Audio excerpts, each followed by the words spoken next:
It is my pleasure to chair the fourth session. It's the first session of the day about scientific and environmental considerations. So our first speaker today will be Ned Schoolman. Ned is a historian of the late antique and medieval world with a focus on Italy and the Mediterranean from the 6th century to the 11th century. While his current research is based on textual sources, charters, and narratives, and their intersection with paleoenvironmental and climate records, he also has a background in archaeological research and still gravitates towards objects, places, and their contexts. His current research extends in two main directions. The first is a monograph-length project on Greek identity, language, and its use and expression in medieval Italy, focusing on the cities of Ravenna, Rome, and Naples.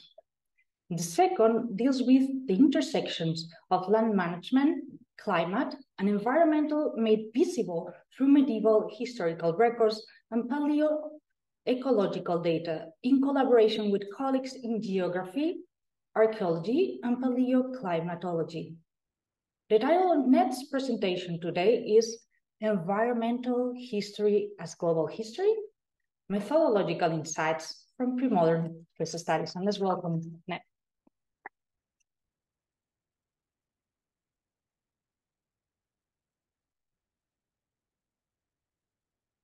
So I think what we have to do is the same thing every time. Hey, good morning, everyone. Bye.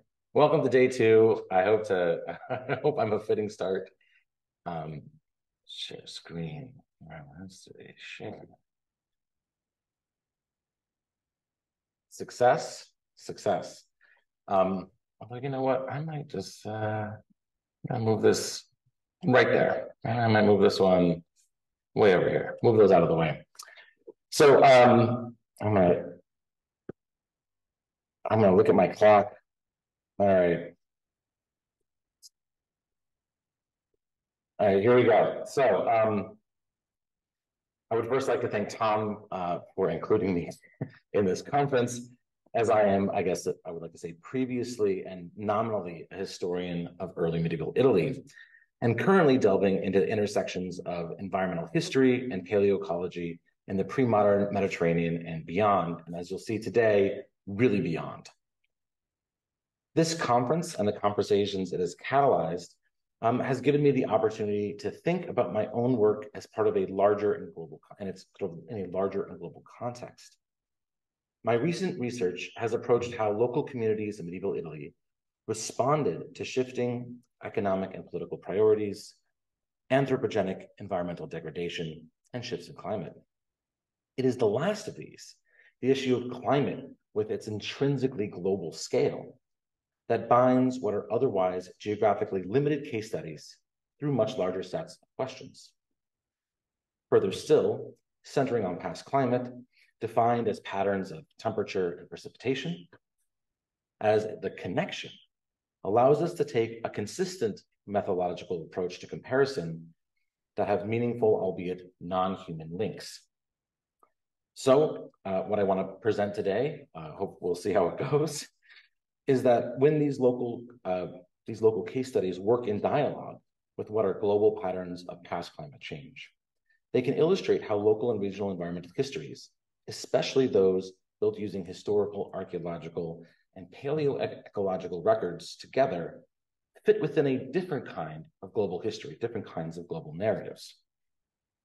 We've already seen, by defining which globe and whose globe, in terms of trade and material culture, pilgrims and travelers, traders, craftspeople and scholars, and even translation and transmission, as the papers from the first day have demonstrated, that even in periods before there is an interconnected globe, it is possible and fruitful to reveal new sets of global histories.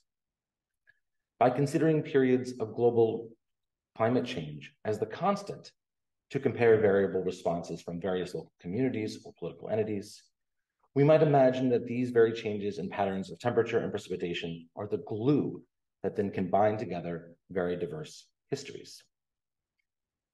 In particular, my research in Italian communities, as well as those from across the Mediterranean and now the globe as of late last night, demonstrates different outcomes and how local communities manage their landscape in the face of new climatic pressures. In some instances, showing resilience, while in others, retrenchment, in some political expansion, and in others, economic contraction. I will conclude on how the various scales of environmental history in the pre-modern world should be intuitively in dialogue with some of the concepts and practices of global history. And informally, I want to suggest that although you don't know it yet, many of you are already environmental historians. If you've ever thought about lead and lusterware and glaze, welcome. It's a big tent. Okay, but first, what is the practice of global environmental history in an age before an interconnected globe? I want to begin with this supposition that our understanding of how changes in climate, both natural and unfortunately now anthropogenic, and their impacts on society have been part of the discourse of environmental history for decades. Because climate is global and climate change has global implications, past climate change is easy to understand within a framework of a certain kind of comparative global history. Oh, Schoolman, there we go. One quick example, the late antique Little Ice Age, which began with a series of volcanic eruptions in 536 and 540 and lasted for another 2 centuries in the Northern Hemisphere. And actually from brand new evidence, we now can concretely say it was also very active in the Southern Hemisphere. It adversely affected societies in Europe, Eurasia, and Mesoamerica, for certain. Recent modeling of this event has suggested that the 540s were the coldest decade of the last 2 millennia globally, but that different regions, driven by variations in topography, geography, and even biogeography, but biodiversity, faced different effects, colder and wetter sometimes, colder and more arid, and of course to different degrees. In turn, although all 6th century societies faced the onset of the late antique Little Ice Age, the duration and ramifications of the event differed greatly from place to place, with bursts of famine in Ireland to demographic collapse of the Maya to major upheavals taking place in Central Asia as early as the 550s. Treatment of the case of the late antique Little Ice Age and its global impacts seem to suggest that some sort of global environmental history exists, especially through the lens of climate determinism, that changes in temperature and precipitation were major catalysts for changes within and of course between societies. And indeed, some historians and archaeologists, as well as paleoclimate and paleoecology specialists, have sought to tie together empirically determined societal change and climate change. And I put scare quotes around empirically for societal change. We'll talk about that later. And just here's one example. I'm not trying to muckrake. These are interesting approaches, but I want to add that this has been a very popular way to combine historical accounts with the archives recording the proxies of past climate environment, but with a tendency, I believe, to overemphasize the synchronic nature of these things happening at the same time, and then ascribing causality where, of course, none may actually exist. And although I'm saying don't follow these, I ask your forgiveness if I happen to fall in the same pattern. All right, to return, this also does not mean there is a global environmental history, but it doesn't exist. Because what happens if we question the concept of formal consensus as to the boundaries of what remains really an ill-defined field, despite the fact that there is an introductory reader, a companion reference volume, and a number of synthetic overviews, as well as a master's program, it's at the University of Uppsala in Sweden, dedicated to the topic of global environmental history. We find actually there is no one global environmental history. I'm not the first to make this observation about the field of environmental history in general.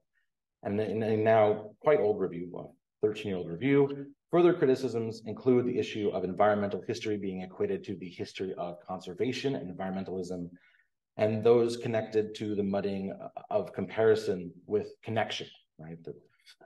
There's also a relative absence of scholarship engaged with world systems in a historical framework.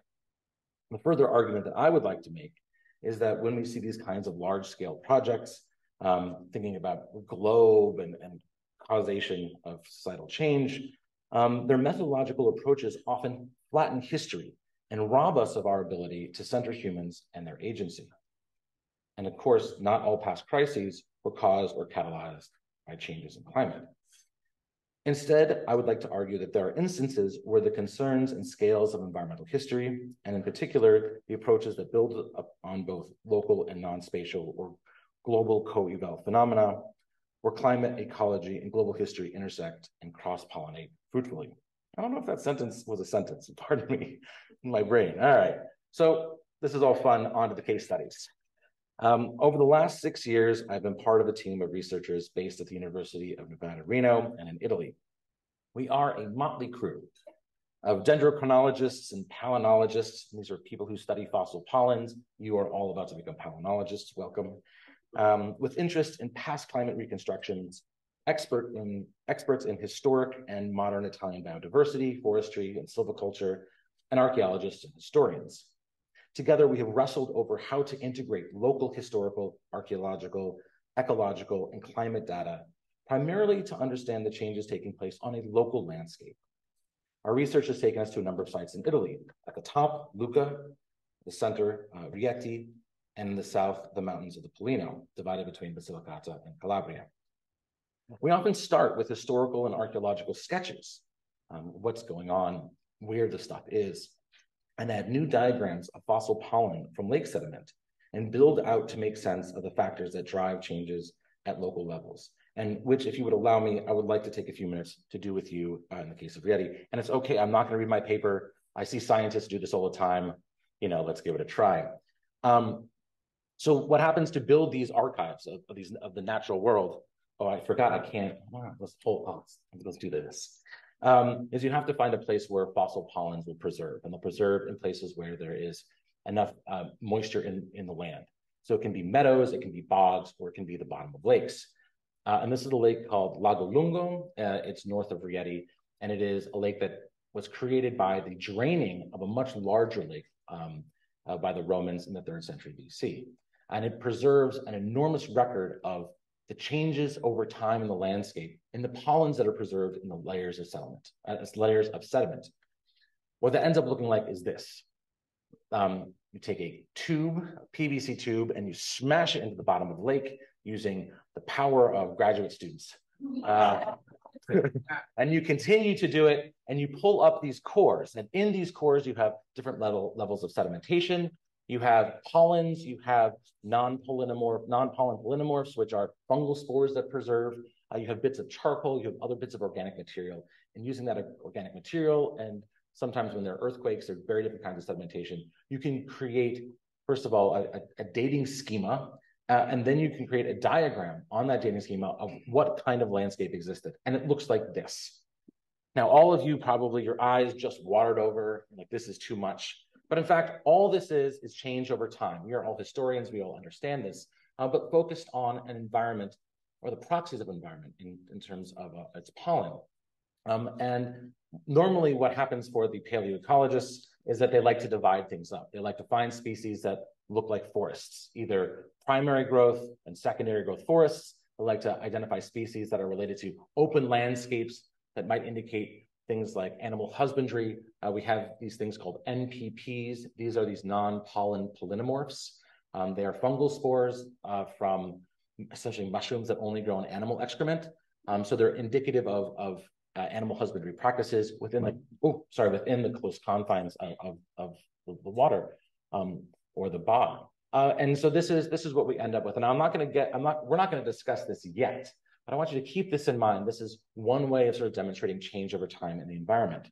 What you can do with this data is you can flatten it in other ways. This is data in multiple dimensions.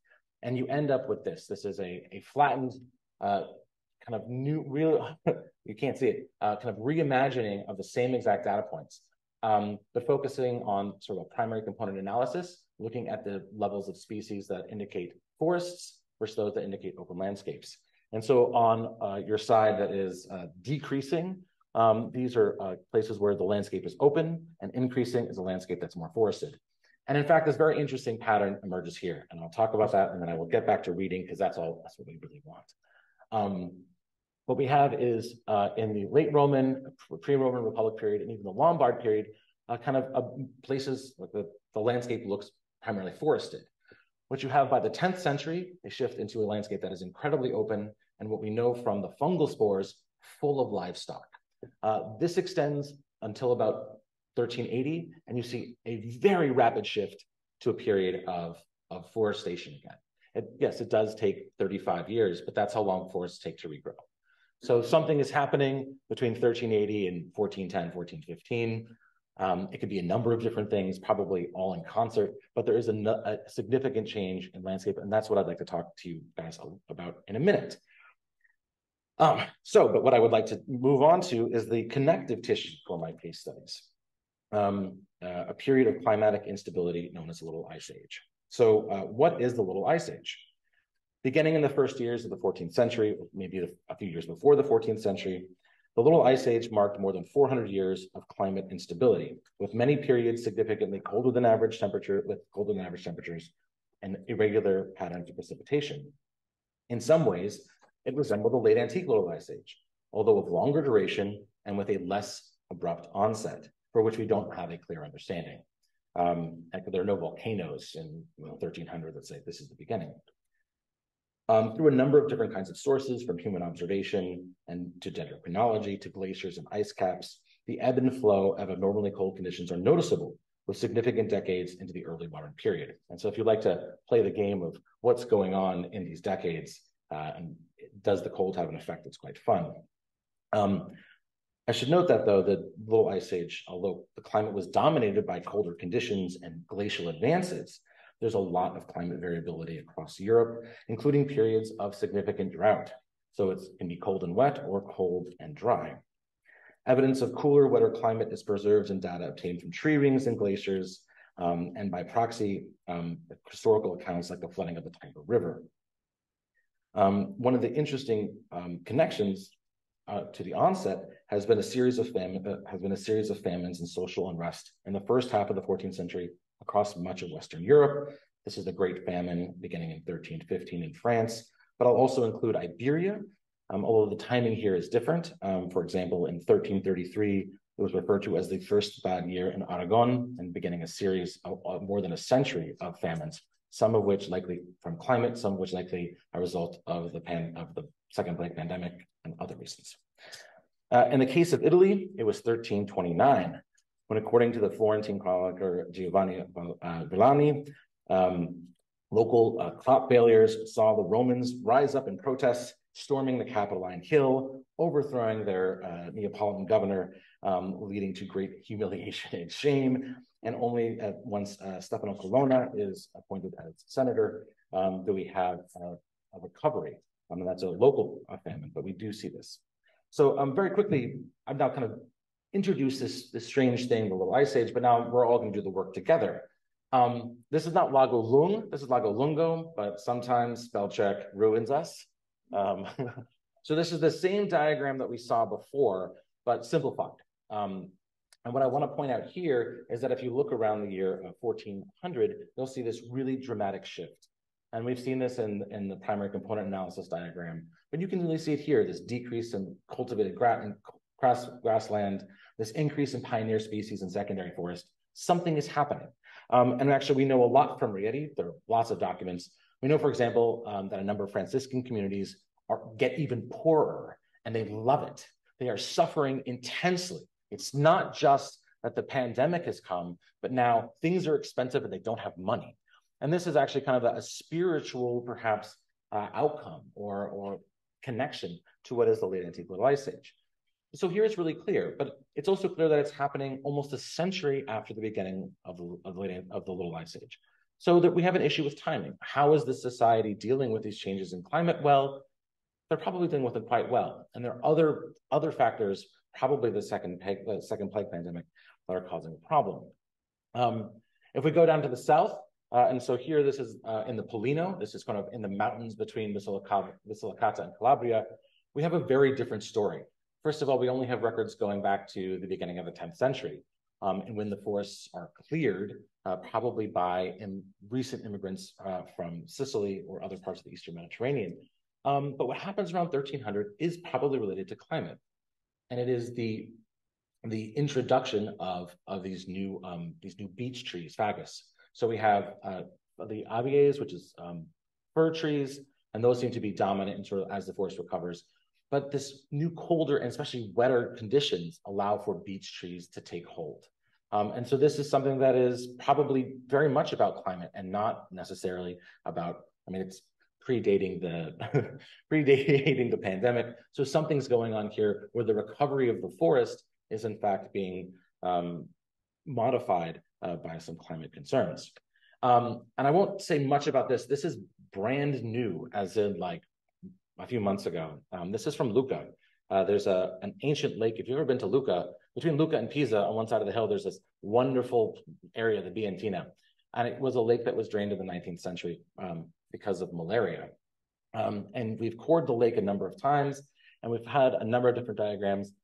And I don't yet have anything to say about it. And in fact, what it looks like is that there is variability. And in fact, the last 700 years, there's been enormous amounts of variability in terms of climate. There's also political issues. There's lots going on. And it's really difficult to discern what is driving changes in the environment. And in this case, there's the rise of pine trees. And that is very much related to climate change, but we don't exactly know what else is going on, what other anthropogenic factors are involved. I'm now going to go way over my time, but I won't. See, I woke up this morning, I was like, I don't have enough to say. No, that wasn't true. All right, so these, I've sort of given you these. There's a lot, my point is that there's a lot of complexity, and it's very hard to discern, but we know that climate is a factor in some, but not other cases, and we want to think about it more. While these reflections of the environment tell a story, it is one in which human activities, I believe, are the primary drivers of change, but also where societies were directly and indirectly influenced and impacted by the Little Ice Age in a variety of ways, or sometimes not. All right, so finally, New Zealand. Now, why New Zealand? Well, not because I woke up this morning and thought, what's the farthest point from the Mediterranean I can find? I think it also allows some really interesting features that I think make another case study worth considering. And these are the following: that scholars have now put together in high resolution the archaeology of the first settlement phase. The second is that the natural and environmental archives of New Zealand and around Southern Oceania demonstrate a new impact of the Little Ice Age, with its first phase coincidental to that of the Northern Hemisphere. Stuff is happening in 1300. And finally, the rich oral traditions of the Maori offer insights into the impetus, or at least the later reckoning, of the migration from the original Polynesian homeland, Hawaii, and to the settlement of New Zealand. But given the limits of my own scholarship at the moment, I will focus my comments on the first two facets. Although long debated, the archaeological dating of Maori settlements in New Zealand has now been fixed to the 30-year period between 1320 and 1350. Recent research has demonstrated that the sudden and widespread appearance of sites in the 14th century was the result of mass migration and the adoption of a particular set of colonizing strategies. It was not the outcome of natural demographic growth of an invisible population. Further work has suggested that more than 500 individuals, and this is based on genetics as well as these settlements, arrived and settled in a very short period of time, taking advantage of topography, geography, biogeography, geology of these two islands with the following results. By 400, the moa, 10-foot high flightless birds, had been driven to extinction on both the North and South Islands, also probably delicious. Taking advantage of agrolite volcanic glass deposits on the north end of the South Island, adzes were distributed and circulated across communities on both islands by 1350. And finally, taking advantage of the tropical climate on the North Island and the northern end of the South Island, the staple agricultural crop of the kumara, which is the sweet potato, became extensively farmed. And this is also despite the fact that this is now a phase of significantly colder temperatures than before. but the settlers wouldn't have known that because they weren't there. So it seems here that the onset of the Little Ice Age didn't affect the settlement of New Zealand directly, but instead may have been one of the factors that led to its lasting habitation, providing an answer as to why the islands were only systematically settled more than 2,000 years after humans first arrived on the Cook Islands. And again, 400 years after Hawaii and Easter Islands were settled. So why did an intentional and planned settlement of New Zealand take place? Could the onset of the Little Ice Age have played a role? And if yes, how does this compare with the cases we have in the Mediterranean, where the first half of the 14th century saw localized and regionalized famines and social unrest? I think we can use the onset of the Little Ice Age not to answer these questions, but to help see how phenomena that seemed disconnected were in fact united. We all were human responses to climate change. So some very short conclusions. Yesterday made me think a lot about global history. And I'm sure I'm going to feel the same way today. If I were to have to give this paper again on Sunday morning, it would be, it would be different. Again, I'd be waking up early to consider things. It made me think about global history in ways that I had not before, especially in its relationship to environmental history. And what I think now is that, like global history, environmental history defies simple definition, but is useful as a tool to help ask questions, even if we cannot always make sense of the answers. And finally, I would like to thank my team of collaborators who have helped me in figuring out where to begin, and to thank you, the audience, for your patience and attention.